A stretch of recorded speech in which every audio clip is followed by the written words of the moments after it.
শোন, আমাকে গরিব হওয়ার পিছনে সবচেয়ে বড় কারণ হলো কি আমাকে বাবা মা। এরা আমাকে জন্মের সাথে সাথেই গরিব বানাই দিছে। এখন জিজ্ঞেস কর কিভাবে? কি রে, কি কস? বাপ মা কিভাবে গরিব করলো? জন্মের পর যে আমাদের নাম রাখা হয়েছে, এই নামই তো আমরা গরিব। এই নামেই তো আমরা গরিব হয়ে গেছি। এই যে এর নাম দেখ, আবুল। জীবনে শুনছো আবুল নামে বড় লোক আছে, যার কোটি কোটি টাকা আছে? এই নাম শুনলেই তো মনে হয় ফেরওয়ালা। মনে হয় এর কাজ দেশে দেশে গিয়ে পপকর্ন বিক্রি করা। এ জীবনে বড় লোক হওয়ার পারবে? এই যে আমাদের নামই তো গরিব। আবার এই যে এর নাম দেখ, আজিজ ফকির। এই নাম শুনলেই তো মনে হয় এখন বিক্রি করতে যাবে। এ জীবনে বড় লোক হবার পারবে? এর জীবনে বড় লোক হওয়া সম্ভব? এ জীবনেও লয়। এই যে আমার নাম দেখ, কাশেম। এর নামেই মনে হয় হকার।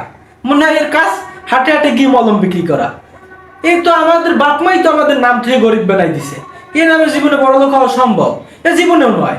স্টিভ সস, এর নামেই তো মনে হয় যে কি নাকি বানাই ফেলাবে। বিল গেটস, এর নাম শুনলেই মনে হয় পৃথিবীর 1 নম্বর কোটিপতি। ইলন মার্কস, মার্ক জুকারবার্গ, এর নামেই তো মনে হয় এরা কি নাকি।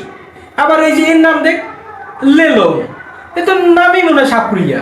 এর নামে জীবনে বড় লোক হওয়া সম্ভব? এ জীবনেও নয়। আবার এই যে এর নাম দেখ, বারেক। এর নাম শুনলেই মনে হয় এখন ধান কাটতে যাবে। এ জীবনে বড় লোক হওয়া সম্ভব? এ জীবনেও নয়। Elon Musk, Mark Zuckerberg, Bill Gates, এই নামই মনে হয় এরা এক একজন কি নাকি। পোলাপান হওয়ার পর ধুমধাম করে এমন নাম রাখতে হবে যার নাম শুনলেই মনে হবে যে পৃথিবী ধ্বংস করে ফেলে দিবে। আর আমাদের যে নাম, এ নামে বড়লোক হওয়া সম্ভব নয়। এই মনে হয় একজন ফেরওয়ালা, একজন হকার, একজন মলম বিক্রেতা, একজন ভিক্ষুক, মানে এই অবস্থা। এই নামে বড়লোক হওয়া সম্ভব না। যেরকমেরই হোক নাম চেঞ্জ করতে হবে, লাগলে আন্দোলন করব, এই নাম আমরা রাখবো না।